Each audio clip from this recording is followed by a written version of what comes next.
बच्चों, कैसे हैं आप सब? आशा करती हूँ आप सब अच्छे होंगे, स्वस्थ होंगे। स्वागत है आपका इस कक्षा में। आइए आज हम पढ़ते हैं संस्कृत का पाठ 12 व्याकरणम यानी कि ग्राम। संज्ञा शब्द रूपाणी यानी कि फॉर्म्स ऑफ द नाउन्स। इकारान पुल्लिंग मुनि शब्द।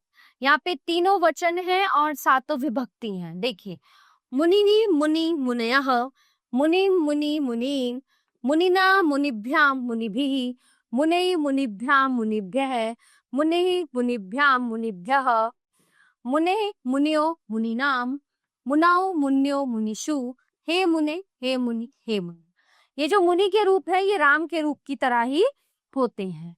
अब यहाँ पे देखिए, इसी तरह से यहाँ पे नदी के आ जाएंगे। अब ये सेम इसी तरह होंगे। अब सर्वनाम शब्द रूपाणी तत्व वह, तीनों वचन सातों विभक्ति। सह तौ ते, तम तौ ताम,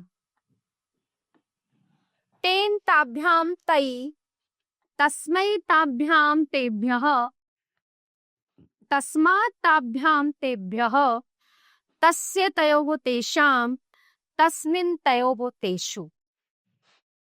नपुंसकलिंग तत्व है, तत् ते तानि, तत् ते तान। अब अस्मत् यानी कि मैं, तीनों वचनों में सातों विभक्तियों में। अहम आवाम वयम, माम आवाम अस्मान, मया अवाभ्याम अस्माभिः, मह्यम अवाभ्याम अस्मभ्यम, मत अवाभ्याम अस्मत्, मम आवयोः अस्माकम, मयि आवयोः अस्मासु। ठीक है। अब विशेष सर्वनाम शब्दों के संबोधनम के रूप नहीं होते। युष्मद्, त्वं युवाम यूयम, त्वाम युवाम युष्मान, त्वया युवाभ्याम युष्माभिः, तुभ्यम युवाभ्याम युष्मभ्यम, त्वत् युवाभ्याम युष्मत्, तव युवयोः युष्माकम, त्वयि युवयोः युष्मासु। अब आप यहाँ पे देखिए, अस्मत् तथा युष्मद् रूप के रूप पुल्लिंग तथा स्त्रीलिंग दोनों लिंगों में समान रूप से प्रयोग किए जाते हैं। अब आते हैं धातु रूप पे। धातु मतलब पठ यानी पढ़नी। पठति पठ्तः पठन्ति, पठसि पठ्तः पठत, पठामि पठावः पठामहे। आपठत अपठताम अपठन, आपठ अपठतम अपठत, आपठम अपठाव अपठाम, यानी कि वर्तमान काल, भूतकाल और भविष्यत काल। पठिष्यति पठिष्यतः पठिष्यन्ति, पठिष्यसि पठिष्यतः पठिष्यत, पठिष्यामि पठिष्यावः पठिष्यामहे। लोट लकार आज्ञार्थक। पठतु पठताम पठन्तु, पठ पठतम पठत, पठानि पठाओ पठा।